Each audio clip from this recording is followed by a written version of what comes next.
Hello friends, एक बार फिर से आप सभी का डेली करंट अफेयर्स की सीरीज में क्रेजी जीके ट्रिक पर स्वागत है।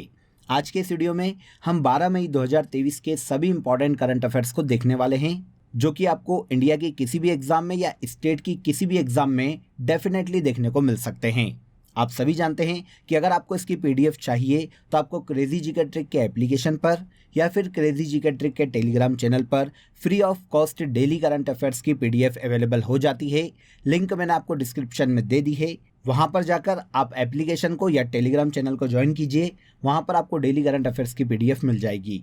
तो आइए आज के करंट अफेयर का सबसे पहला क्वेश्चन देख लेते हैं। राइट टू वॉक लागू करने वाला भारत का पहला राज्य कौन सा बना है? राइट टू वॉक मतलब चलने का अधिकार देने वाला भारत का सबसे पहला राज्य बन गया है भारत का पंजाब राज्य। देखिए, पंजाब राज्य में पैदल चलने वालों या फिर साइकिल से चलने वालों की मौतों में लगातार वृद्धि के कारण पंजाब की सरकार ने लोगों को सड़कों पर सुरक्षित चलने का अधिकार दिया है और ऐसा करने वाला पंजाब भारत का पहला राज्य बन गया है। देखिए, पंजाब सरकार ने हाल ही में ये कदम तब उठाया जब पंजाब और हरियाणा उच्च न्यायालय और सुप्रीम कोर्ट में जनहित याचिका दायर की गई। इसके बाद पंजाब सरकार ने यह निर्देश दिया है कि अब राज्य में रहने वाले लोगों को चलने का अधिकार दिया जाएगा। पंजाब सरकार ने देखिए इसे लेकर सड़क निर्माण से जुड़े जितने भी विभाग हैं, जैसे राष्ट्रीय राजमार्ग अथॉरिटी ऑफ इंडिया, इसको भी पत्र लिखा है और स्टेट का जो सड़क विभाग है उसे भी पत्र लिखा है, जिसमें पंजाब सरकार ने कहा है कि सड़कों पर साइकिल ट्रैक और फुटपाथ बनाने के लिए एक्शन प्लान लाया जाना चाहिए और इसके लिए बजट प्रावधान को लेकर तैयारी की जाए। ये पंजाब सरकार ने आदेश दिए हैं। तो इस तरह से पंजाब भारत का पहला राज्य बन गया है जिसने अपने यहाँ पर रहने वाले लोगों को चलने का अधिकार प्रदान किया है, राइट टू वॉक प्रदान किया है। तो इसे पंजाब सरकार के द्वारा उठाया गया बहुत ही अच्छा इनिशिएटिव माना जा सकता है। इंपॉर्टेंट क्वेश्चन है, नोट कर लीजिएगा। अगले क्वेश्चन पर आते हैं। हाल ही में अर्थशास्त्री पद्मा देसाई की मृत्यु हो गई। इन्हें भारत सरकार द्वारा कब पद्म भूषण दिया गया था? तो देखिए, पद्मा देसाई एक प्रसिद्ध अर्थशास्त्री थी फ्रेंड्स, जिनका हाल ही में निधन हो गया है। ये भारतीय अमेरिकी अर्थशास्त्री थी और इन्हें भारत सरकार के द्वारा पद्म भूषण से सम्मानित किया जा चुका था। इनकी उपलब्धियों के कारण इन्हें 2009 में भारत सरकार के द्वारा पद्म भूषण पुरस्कार दिया गया था। हाल ही में 92 ईयर की एज में पद्मा देसाई का अमेरिका के न्यूयॉर्क में निधन हो गया है। भारत सरकार के द्वारा साहित्य और शिक्षा में योगदान के लिए इन्हें 2009 में पद्म भूषण पुरस्कार से सम्मानित किया गया था। वर्तमान में देखिए ये यूएसए में रह रही थी, लेकिन इनका जो जन्म है 1931 में गुजरात के सूरत में हुआ था, जो कि उस वक्त ब्रिटिश भारत का अंग था। 1959 से लेकर 1968 तक पद्मा देसाई दिल्ली विश्वविद्यालय में दिल्ली स्कूल ऑफ इकोनॉमिक्स में अर्थशास्त्र की एसोसिएटेड प्रोफेसर थी। हाल ही में पद्मा देसाई का 92 वर्ष की आयु में यूएसए के न्यूयॉर्क में निधन हो गया है। इन्हें साहित्य और शिक्षा के क्षेत्र में योगदान के कारण 2009 में भारत सरकार के द्वारा पद्म भूषण से सम्मानित किया गया था। आगे देखिए, राष्ट्रीय प्रौद्योगिकी दिवस कब मनाया जाता है? राष्ट्रीय प्रौद्योगिकी दिवस को ही नेशनल टेक्नोलॉजी डे के नाम से जाना जाता है। पूरे भारत में हर साल ये जो डे है ये 11 मई के दिन मनाया जाता है। इसे मनाए जाने की शुरुआत 1999 में की गई थी। आंसर भी हो जाएगा। हर साल नेशनल टेक्नोलॉजी डे 11 मई के दिन मनाया जाता है। अब देखिए 2023 में इसकी थीम की बात करें तो school to startups ignite young mind to innovate, ये थीम है 2023 की नेशनल टेक्नोलॉजी डे की। हर साल 11 मई को भारतीय वैज्ञानिक और जो इंजीनियर है उनकी वैज्ञानिक और तकनीकी उपलब्धियों को याद करने के लिए नेशनल टेक्नोलॉजी डे के रूप में मनाया जाता है। अब आपके दिमाग में क्वेश्चन आएगा कि 11 मई को ही क्यों मनाया जाता है? तो देखिए इसके पीछे भी बहुत ही इंटरेस्टिंग हिस्ट्री है, क्योंकि देखिए 1998 में 11 मई के दिन ही भारत में दूसरी बार परमाणु परीक्षण किया गया था। इस वक्त भारत के प्रधानमंत्री अटल बिहारी वाजपेयी थे और इसी उपलक्ष्य में 11 मई को हर साल नेशनल टेक्नोलॉजी डे घोषित किया गया था। देखिए, भारत में सबसे पहली बार जो न्यूक्लियर टेस्ट था वो 1974 में किया गया था। इस वक्त भारत की प्रधानमंत्री श्रीमती इंदिरा गांधी जी थी और इन्होंने इस टेस्ट का नाम स्माइलिंग बुद्धा रखा था। तो स्माइलिंग बुद्धा भारत का पहला न्यूक्लियर टेस्ट है जो कि 1974 में किया गया और दूसरा न्यूक्लियर टेस्ट 1998 में 11 मई के दिन किया गया था। इसके पहले वाला 18 मई को किया गया था। 18 मई 1974 में पहला परमाणु परीक्षण हुआ था भारत का। तो सभी फैक्ट इंपॉर्टेंट थे, इसीलिए मैंने आपको जोर देके यहाँ पर सभी फैक्ट बता दिए हैं। आगे आ जाइए। My life as a comrade, the story of an extraordinary politician and the world that shaped her नामक आत्मकथा किसके द्वारा लिखी गई है? तो my life as a comrade, ये जो ऑटोबायोग्राफी है फ्रेंड्स, ये के शैलजा के द्वारा लिखी गई है। आंसर डी हो जाएगा। के शैलजा केरल की पूर्व हेल्थ मिनिस्टर रह चुकी है। हाल ही में इन्होंने अपनी ऑटोबायोग्राफी लिखी है जिसे नाम दिया गया है my life as a comrade, the story of an extraordinary politician and the world that shaped her. ये केरल की फॉर्मर हेल्थ मिनिस्टर के शैलजा की आत्मकथा है। वैसे ये जो ऑटोबायोग्राफी है इन्होंने देखिए पत्रकार मंजू सारा राजन के साथ मिलकर लिखी है। इस पुस्तक में के शैलजा ने देखिए अपनी जीवनी लिखी है, अपने जीवन पर प्रकाश डाला है कि कैसे केरल के मालाबार से एक छोटी सी बस्ती से उन्होंने अपना सफर शुरू किया और आखिरकार केरल सरकार में एक कैबिनेट मंत्री के पद तक पहुंच गई। तो के शैलजा ने अपनी इस ऑटोबायोग्राफी में अपने जीवन का वृत्तांत दर्शाया है। नेक्स्ट क्वेश्चन देखिए, भारत की पहली पॉड टैक्सी किस राज्य में चलाई जाएगी? तो भारत की सबसे पहली पॉड टैक्सी को उत्तर प्रदेश राज्य में चलाया जाएगा। ये टैक्सी देखिए उत्तर प्रदेश में नोएडा एयरपोर्ट से लेकर फिल्म सिटी तक चलाई जाने वाली है। आंसर यूपी हो जाएगा। भारत की पहली पॉड टैक्सी को उत्तर प्रदेश राज्य में चलाया जाएगा। इसके लिए देखिए उत्तर प्रदेश की गवर्नमेंट ने 810 करोड़ रुपए हाल ही में मंजूर किए हैं और यह सेवा उत्तर प्रदेश में 2024 तक प्रारंभ होने की संभावना है। देखिए पॉड टैक्सी एक तरह का इलेक्ट्रिक वाहन होता है जो कि बिना ड्राइवर के चलता है। अगर सिंपली समझे तो छोटी सी ऑटोमेटिक कारें होती हैं जिन्हें यात्रियों को एक स्थान से दूसरे स्थान तक ले जाने के लिए विशेष तौर पर डिज़ाइन किया जाता है और ये इको फ्रेंडली भी है, इसीलिए इसे पॉड टैक्सी नाम दिया गया है। तो भारत की पहली पॉड टैक्सी उत्तर प्रदेश राज्य में चलाई जाने वाली है। आइए रोबोटिक्स से एक और क्वेश्चन देखते हैं। भारत का पहला रोबोटिक्स फ्रेमवर्क किस राज्य ने लॉन्च किया है? भारत का पहला रोबोटिक्स फ्रेमवर्क भारत के तेलंगाना राज्य के द्वारा हाल ही में लॉन्च किया गया है। आंसर डी हो जाएगा।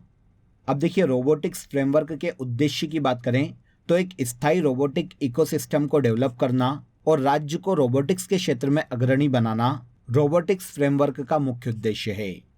देखिए प्रारंभिक तौर पर इस रोबोटिक्स फ्रेमवर्क को 4 महत्वपूर्ण उद्योगों में लागू किया जाएगा, जैसे देखिए agriculture, health care, industrial automation और कस्टमर रोबोटिक्स को आगे बढ़ाना इस रोबोटिक्स फ्रेमवर्क का मुख्य कार्य होने वाला है।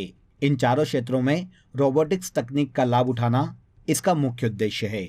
तो भारत का पहला रोबोटिक्स फ्रेमवर्क तेलंगाना राज्य के द्वारा लॉन्च किया गया है। पोषण भी पढ़ाई भी कार्यक्रम किस मंत्रालय ने प्रारंभ किया है? तो हाल ही में देखिए पोषण भी पढ़ाई भी कार्यक्रम महिला एवं बाल विकास मंत्रालय के द्वारा शुरू किया गया है। देखिए यह जो प्रोग्राम है स्पेशली स्कूल के स्टूडेंट के लिए लाया गया है। जो सरकारी स्कूल में स्टूडेंट पढ़ते हैं उनके प्रारंभिक बाल्यावस्था देखभाल और शिक्षा को और बेहतर बनाने के उद्देश्य से पोषण भी पढ़ाई भी कार्यक्रम ministry of women and child development के द्वारा लाया गया है। देखिए यह जो कार्यक्रम है फ्रेंड्स, ये मिशन पोषण 2.0 का एक इम्पॉर्टेंट कंपोनेंट है, जिसे हाल ही में देखिए भारत की जो नई एजुकेशन पॉलिसी लाई गई थी उसमें भी उल्लेखित किया गया था। देखिए हाल ही में इस कार्यक्रम का जो आयोजन है 10 मई 2023 को महिला एवं बाल विकास मंत्री स्मृति ईरानी की अध्यक्षता में नई दिल्ली के विज्ञान भवन में किया गया था। तो पोषण भी पढ़ाई भी कार्यक्रम महिला एवं बाल विकास मंत्रालय के द्वारा लाया गया है। अगला इंपॉर्टेंट क्वेश्चन देखिए, मिशन ट्रॉपिक्स किस देश की अंतरिक्ष एजेंसी के द्वारा लॉन्च किया गया है? तो मिशन ट्रॉपिक्स को हाल ही में नासा के द्वारा लॉन्च किया गया है, जो कि अमेरिकी अंतरिक्ष एजेंसी है। देखिए नासा के द्वारा न्यूजीलैंड में एक बेस से तूफान ट्रैकिंग के लिए इस मिशन को हाल ही में लॉन्च किया गया है, जिसे मिशन ट्रॉपिक्स के नाम से जाना जाता है। नासा का यह एक ऐसा मिशन है जिसमें देखिए उष्णकटिबंधीय चक्रवातों को ट्रैक किया जाएगा। नासा के इस मिशन के द्वारा शोधकर्ताओं को देखिए वर्षा, तापमान और आर्द्रता के बारे में बहुत ही सटीक जानकारी मिल सकती है, जिससे वो हर घंटे आने वाले तूफान को विकसित होते हुए देख सकते हैं और इन फ्यूचर आने वाले तूफानों को कैसे रोका जा सकता है या फिर उन्हें शहरों की तरफ बढ़ने से कैसे रोका जा सकता है, इस पर शोध नासा के द्वारा किया जा सकता है। तो मिशन ट्रॉपिक्स को हाल ही में यूएसए की अंतरिक्ष एजेंसी नासा के द्वारा लॉन्च किया गया है। अगला क्वेश्चन देखिए, इंपॉर्टेंट है, नोट कर लीजिएगा। आईएसएसएफ शूटिंग वर्ल्ड कप में भारतीय शूटर रिदम सागवान द्वारा कौन सा पदक जीता गया? तो देखिए पहले ये जान लेते हैं कि इस शूटिंग वर्ल्ड कप का आयोजन एक्चुअल में कहाँ किया गया है। तो देखिए आईएसएसएफ शूटिंग वर्ल्ड कप 2023 में अजरबैजान के बाकू में आयोजित किया जा रहा है, जिसमें देखिए महिलाओं की 10 मीटर एयर पिस्टल में भारत की रिदम सागवान ने ब्रॉन्ज मेडल अपने नाम किया है। तो रिदम सागवान ने आईएसएसएफ शूटिंग वर्ल्ड कप 2023 में ब्रॉन्ज मेडल को अपने नाम किया। इस प्रतियोगिता में देखिए महिलाओं की 10 मीटर एयर पिस्टल में गोल्ड मेडल ग्रीस की अन्ना कोराकाकी ने जीता है और सिल्वर मेडल की बात करें तो ये यूक्रेन की ओलेना कोस्टेविच ने जीता है। अब देखिए फाइनल में पहुंचने वाली एक और भारतीय है जिनका नाम है ईशा सिंह, लेकिन इस प्रतियोगिता में ये 6ठे स्थान पर रही है। तो कभी इनके बारे में भी पूछ लिया जाए तो इसे भी यहाँ पर कलेक्ट कर लीजिएगा। आईएसएसएफ शूटिंग वर्ल्ड कप 2023 का आयोजन अजरबैजान के बाकू में 2023 में किया जा रहा है, जिसमें महिलाओं की 10 मीटर एयर पिस्टल में भारत की रिदम सागवान ने ब्रॉन्ज मेडल अपने नाम किया है। इसके बाद आज के करंट अफेयर का सबसे लास्ट क्वेश्चन देखिए, जगन्नाकू चेबुदम कार्यक्रम किस राज्य सरकार द्वारा शुरू किया गया है? तो जगन्नाकू चेबुदम कार्यक्रम हाल ही में आंध्र प्रदेश सरकार के द्वारा शुरू किया गया है। आंध्र प्रदेश के मुख्यमंत्री वाई.एस. जगनमोहन रेड्डी ने जगन्नाकू चेबुदम कार्यक्रम का हाल ही में शुभारंभ किया। अब ये है क्या? तो देखिए इस कार्यक्रम के तहत एक टोल फ्री हेल्पलाइन नंबर जारी किया जाएगा। ये नंबर 1902 है। इस पहल का उद्देश्य राज्य में कल्याणकारी योजनाओं से संबंधित जो लोग हैं उनकी शिकायतों का इंस्टेंट निराकरण करना और उन्हें गुणवत्तापूर्ण समाधान प्रदान करना इस योजना का मुख्य उद्देश्य है। इस कार्यक्रम के तहत देखिए लोग कभी भी, चाहे दिन हो चाहे रात हो, अपनी शिकायतों को दर्ज करवा सकते हैं और सरकार की किसी भी योजना के बारे में जानकारी ले सकते हैं। आंध्र प्रदेश के द्वारा जगन्नाकू चेबुदम कार्यक्रम लोगों के बीच सरकारी सेवाओं और कल्याणकारी योजनाओं के बारे में जागरूकता फैलाने के लिए लाया गया है। इस योजना के अलावा देखिए अगर हम आंध्र प्रदेश की अदर स्कीम्स की बात करें तो कुछ और स्कीम्स हैं जो कि आंध्र प्रदेश से हमें याद रखना चाहिए। रायथू भरोसा स्कीम, अम्मा ओडी योजना शिक्षा, जगन्नाड चेदोडू योजना और जगन्ना जीवा क्रांति योजना, ये सभी योजनाएं आंध्र प्रदेश सरकार के द्वारा शुरू की गई है। और हाल ही में जगन्नाकू चेबुदम योजना भी आंध्र प्रदेश गवर्नमेंट के द्वारा ही लाई गई है।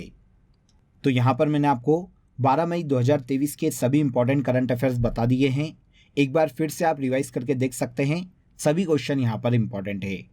आइए अब हम फैक्ट शीट में हाल ही में जो फेमस पर्सनालिटीज़ के निधन हुए हैं उनको एक बार डिस्कस कर लेते हैं।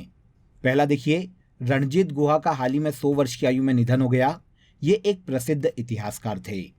प्रसिद्ध वैज्ञानिक डॉक्टर एन गोपाल कृष्णन का हाल ही में 68 वर्ष की आयु में निधन हो गया है। इसके अलावा प्रकाश सिंह बादल का निधन हो गया, जो कि पंजाब राज्य के पूर्व मुख्यमंत्री रह चुके हैं।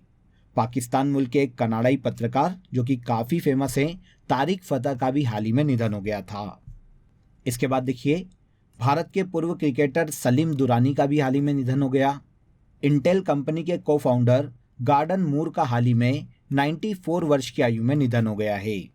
षष्ठीपद चट्टोपाध्याय का हाल ही में निधन हो गया, जो कि एक प्रसिद्ध बंगाली साहित्यकार थे। और लास्ट में भारत के पूर्व चीफ जस्टिस A.M. अहमदी का हाल ही में निधन हो गया है। तो ये कुछ ऐसी फेमस पर्सनालिटी है जिनका हाल ही में अप्रैल या मई माह में निधन हुआ है। अब आ जाइए हम लास्ट डे के जो करंट अफेयर्स हमने डिस्कस किए थे, मतलब 11 मई के करंट अफेयर्स को एक बार रिवाइज कर लेते हैं, ताकि अगर कोई भी कन्फ्यूज़न हो तो हमारे सारे कन्फ्यूज़न क्लियर हो जाएं। 11 मई 2023 का पहला करंट अफेयर देखिए, 8 ईयर ऑफ मोदी सरकार अ कंपाइलेशन ऑफ अचीवमेंट नामक पुस्तक किसके द्वारा लिखी गई है? तो यह पुस्तक संदीप मारवा के द्वारा लिखी गई है। अप्रैल माह के लिए ICC women's player of the month किसे चुना गया है? तो अप्रैल मंथ के लिए ICC women's player of the month Thailand की महिला क्रिकेटर नारुमोल चाइवाई को चुना गया है। प्रोजेक्ट स्मार्ट के लिए आवास और शहरी मामलों के मंत्रालय और रेलवे मिनिस्ट्री ने किसके साथ समझौता किया है? तो देखिए, भारत की इन दोनों मिनिस्ट्री ने प्रोजेक्ट स्मार्ट के लिए जापान इंटरनेशनल कोऑपरेशन एजेंसी के साथ समझौता किया है। इसके बाद आगे देखिए, राष्ट्रीय संस्थागत रैंकिंग फ्रेमवर्क के आधार पर एक राज्य स्तरीय संस्थागत रैंकिंग फ्रेमवर्क को केरल राज्य ने जारी किया है और ऐसा करने वाला ये भारत का पहला राज्य बन गया है। Laureus world sportsman of the year 2023 किसे चुना गया है? तो Laureus world sportsman of the year 2023 से अर्जेंटीना के फुटबॉल खिलाड़ी लियोनेल मेसी को चुना गया है। फिच रेटिंग के अनुसार फाइनेंशियल ईयर 2024 में भारत की जीडीपी वृद्धि दर कितने रहने का अनुमान है? तो इंटरनेशनल ऑर्गेनाइजेशन फिच रेटिंग के अनुसार फाइनेंशियल ईयर 2024 में भारत की जीडीपी ग्रोथ 6% तक रहने का अनुमान है। किस राज्य सरकार द्वारा स्कूल हेल्थ प्रोग्राम प्रारंभ किया गया है? तो स्कूल हेल्थ प्रोग्राम को उत्तर प्रदेश गवर्नमेंट के द्वारा शुरू किया गया है। इंटरनेशनल रिपोर्टिंग के लिए पुलित्जर पुरस्कार 2023 किसे दिया गया? तो इंटरनेशनल रिपोर्टिंग के लिए यूएसए के समाचार पत्र न्यूयॉर्क टाइम्स को पुलित्जर पुरस्कार 2023 से सम्मानित किया गया। भारत आभूषण प्रदर्शनी 2023 का आयोजन यूएई के दुबई में किया गया है। लास्ट देखिए, तुंगनाथ मंदिर भारत के किस राज्य में स्थित है? तो तुंगनाथ मंदिर भारत के उत्तराखंड राज्य में स्थित है, जिसे हाल ही में नेशनल मॉन्यूमेंट का दर्जा दिए जाने की घोषणा की गई है। तो तुंगनाथ मंदिर भारत के उत्तराखंड राज्य में स्थित है। क्लियर? तो यहाँ पर देखिए, हमने 11 मई 2023 के सभी करंट अफेयर्स को एक बार रिवाइज कर लिया। अब आप सभी के लिए आज का क्वेश्चन ऑफ द डे है, भारत में पहला परमाणु परीक्षण कब किया गया था? डेट और सन दोनों बताइएगा। कमेंट करिएगा कि भारत का पहला परमाणु परीक्षण कब किया गया था। अगर आपने इस सेशन को ध्यान से देखा होगा तो आप इजीली इसका आंसर कमेंट बॉक्स में दे पाएंगे। आई होप आपको सेशन अच्छा लगा होगा। सेशन पसंद आया हो तो वीडियो को लाइक और शेयर कर दीजिए, चैनल को सब्सक्राइब कर लीजिए। कल फिर मुलाकात करेंगे 13 मई 2023 के करंट अफेयर में। तब तक अपना ख्याल रखिए। जय हिंद, जय भारत।